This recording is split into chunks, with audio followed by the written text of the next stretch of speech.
Kita menyusun laporan posisi keuangan dari neraca saldo setelah penyusian. Akun yang tergolong aset kita masukkan di kelompok aset. Akun yang tergolong liabilitas kita masukkan di kelompok liabilitas. Dan akun yang tergolong ekuitas maka kita masukkan di ekuitas. Kita mulai dari akun yang tergolong aset. Ada kas, account receivable, supplies, prepaid insurance, equipment, accumulated depreciation. Jadi semuanya itu kita tulis di aset di statement of financial position. Kebetulan di bentuk laporan keuangan di sini perusahaan menulis kas di bawah, kemudian di atasnya account receivable. Bisa juga dan banyak perusahaan menulis kas di atas, kemudian account receivable setelah itu, sehingga yang paling bawah untuk aset adalah equipment dan akumulasinya. Kita sudah bahas ini sebelumnya. Yang jelas, kita menulis akun di aset diurutkan berdasarkan tingkat likuiditasnya. Dan kita lihat di sini, akumulasi depresiasi ditulis langsung di bawah equipment sebagai kontra account dari equipment, sehingga nilai buku equipment adalah 4.960. Jadi sekarang kita paham bahwa jumlah aset adalah 21.910. Kemudian sekarang kita beralih ke liabilitas dan ekuitas. Kebetulan contoh di sini ditulis ekuitas dulu baru liabilitas. Banyak laporan keuangan yang menulis liabilitas dulu baru ekuitas. Kita sekarang ikut contoh di sini sehingga pembahasan kita mulai dari ekuitas. Di adjusted trial balance ada saldo akhir share capital ordinary senilai 10.000. Nah, ini kita laporkan di laporan posisi keuangan. Kemudian setelah itu ada retained earning, yang angka 2.360 merupakan angka dari retained earning statement yang sudah kita buat sebelumnya. Selanjutnya kita masuk ke kelompok liabilitas. Di adjusted trial balance, akun yang tergolong liabilitas adalah notes payable, account payable, unearned service revenue, salaries and wage payable, dan interest payable. Semua ini kita tulis di laporan posisi keuangan untuk kelompok liabilitas. Dari sini kita tahu bahwa total ekuitas adalah 12.360 dan total liabilitas adalah 9.550. Kemudian kita jumlah total ekuitas dan total liabilitas menghasilkan angka $21.910. Nilai ini sama dengan nilai total aset sebesar 21.910. Inilah yang disebut balance. Inilah cita-cita akhir mahasiswa akuntansi, yaitu membuat laporan keuangan balance. Mahasiswa akan heboh ketika laporan keuangannya tidak balance.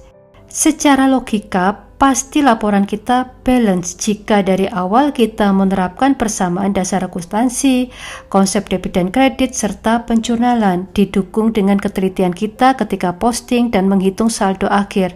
Jika semua itu terpenuhi, pasti balance, walaupun balance belum tentu benar. Kenapa? Ya silahkan lagi dibuka materi terkait dengan penyebab neraca saldo balance tapi salah. Alasan itu berlaku juga di sini di mana balance-nya laporan keuangan bisa saja salah. Ya, tapi setidaknya mahasiswa sudah lega lah jika laporan keuangan itu balance. Oke, sekarang kita fokus ke judul laporan keuangan. Dimulai dari nama perusahaan, judul laporan keuangan yaitu laporan posisi keuangan. Kemudian tanggal. Nah, di sini tidak menggunakan kalimat for the month ended, tidak menggunakan kalimat untuk periode yang berakhir tanggal, tapi hanya menulis 31 Oktober 2020 atau per 31 Oktober 2020. Ini kelihatan sepele, tapi artinya jauh berbeda jika kita salah menulis waktu untuk setiap laporan keuangan. Apa maksudnya per 31 Oktober 2020? Maksudnya adalah pada tanggal 31 Oktober 2020, perusahaan memiliki kas sebesar 15.200. Pada tanggal 31 Oktober 2020, perusahaan memiliki piutang sebesar 200. Pada tanggal 31 Oktober, perusahaan memiliki peralatan dengan nilai bersih sebesar 4.960.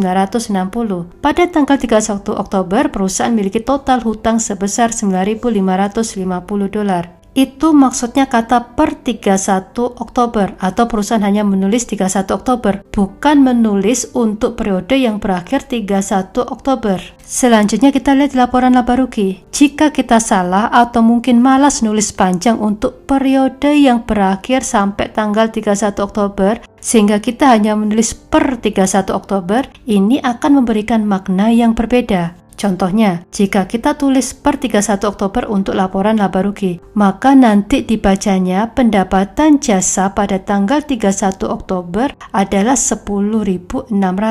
Ini salah, karena seolah-olah pendapatan 10.600 itu diperoleh di tanggal 31 Oktober. Padahal pendapatan jasa sebesar 10.600 itu dihasilkan dari transaksi-transaksi selama satu periode. Bisa saja pendapatan diperoleh tanggal 1 Oktober, 5 Oktober, 10 Oktober, dan seterusnya, sehingga menghasilkan total saldo akhir yang dilaporkan di laporan laba rugi. Jadi salah jika kita menulis hanya 31 Oktober di laporan laba rugi. Maka itu kita menulis untuk periode yang berakhir tanggal atau for the month ended. Demikian juga sama ceritanya dengan expense. Expense dihasilkan dari transaksi selama satu periode, sehingga harus menggunakan for the month ended. Cerita yang sama juga terjadi di laporan laba ditahan. Jangan sampai kita menulis per 31 Oktober. Sekarang kita sudah selesai membahas penyusunan laporan keuangan dari Adjusted Trial Balance. Tolong banyak berlatih untuk membuat laporan keuangan sehingga kita terbiasa untuk menyusun laporan keuangan dari neraca saldo setelah penyelesaian. Berarti selanjutnya kita akan menyusun closing entries atau jurnal penutup. Tapi sebelum itu kita akan membahas terlebih dahulu materi worksheet atau neraca lajur.